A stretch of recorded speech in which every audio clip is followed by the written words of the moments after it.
વડોદરામાં કુબેર સાગર તળાવમાં સફાઈનો અભાવ જોવા મળ્યો છે। વરસાદી પાણી ભરાતા તંત્રએ પાણી ઉલેચવાની ફરજ પડી। તળાવમાંથી પાણી કાઢવા માટે કોર્પોરેશને પંપ મૂક્યા છે। યોગ્ય સફાઈના અભાવે તળાવમાં ગંદકી અત્યારે દેખાઈ રહી છે। પૂર્વ વિપક્ષ નેતા અમીબેન રાવતે નિવેદન આપ્યું। બ્યુટિફિકેશનના નામે તળાવોને બરબાદ કરવામાં આવ્યા છે। મોટાભાગના તળાવમાં ડ્રેનેજના પાણી ઠાલવવામાં આવે છે। પદાધિકારીઓ અને અધિકારીઓને છાવરતા હોવાનો પણ આક્ષેપ તેમણે કર્યો છે। જ્યાં બી તલાવ બ્યુટિફિકેશન થયા છે, જ્યાં આરસીસીના પાળા બન્યા છે, બાયોલોજીકલી એ તલાવ ડેડ થઈ ગયા છે। મોટાભાગના તલાવમાં ડ્રેનેજના પાણી હોય એટલે જ્યાં પાણી ભરેલા હોય છે ત્યાં ડ્રેનેજના પાણીની આવક હોતી હોય છે।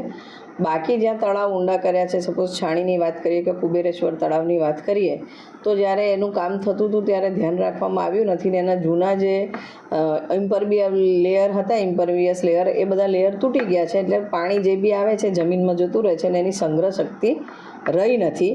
હવે પાછું એનું એ ઇમ્પરવિયસ પડ બંધાય ને ત્યારે પાણી ભરાશે, ત્યાં સુધી આ હાલત તળાવની રહેશે। એટલે બ્યુટિફિકેશનના નામે આપણે તળાવોને બરબાદ કર્યા છે એ જોવાઈ રહ્યું છે।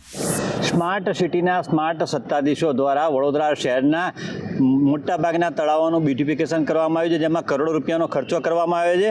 પરંતુ બ્યુટિફિકેશન થયા બાદ જાળવણી નહીં થતાં તળાવોની દુર્દશા જોવા મળી રહી છે। જેમાં માદલપુર વિસ્તારમાં આવેલા કુબેર સાગર તળાવ છે, જ્યાં સૌ પ્રથમ તો મત્સ્ય કાંસનું પહેલાં પાણી આવતું હતું તે રોકવામાં આવ્યું છે। અહીંયા કાંસમાંથી પાણી જવા માટે જે જગ્યા કરવામાં આવી હતી તે જગ્યા પણ હાલમાં બંધ કરવામાં આવી બંને જગ્યાએથી।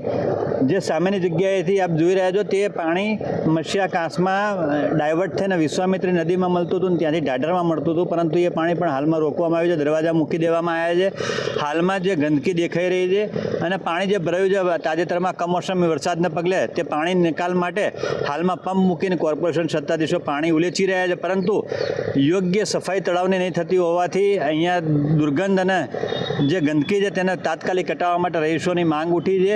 ખાસ કરીને મોર્નિંગ વોકર્સોને તકલીફ પડી રહી છે, ત્યારે વહેલી તકે સત્તાધીશો દ્વારા યોગ્ય નિરાકરણ લાવે તેવી એક રહીશોની માંગ છે। હિરેન મોદી, સંદેશ ન્યૂઝ, વડોદરા।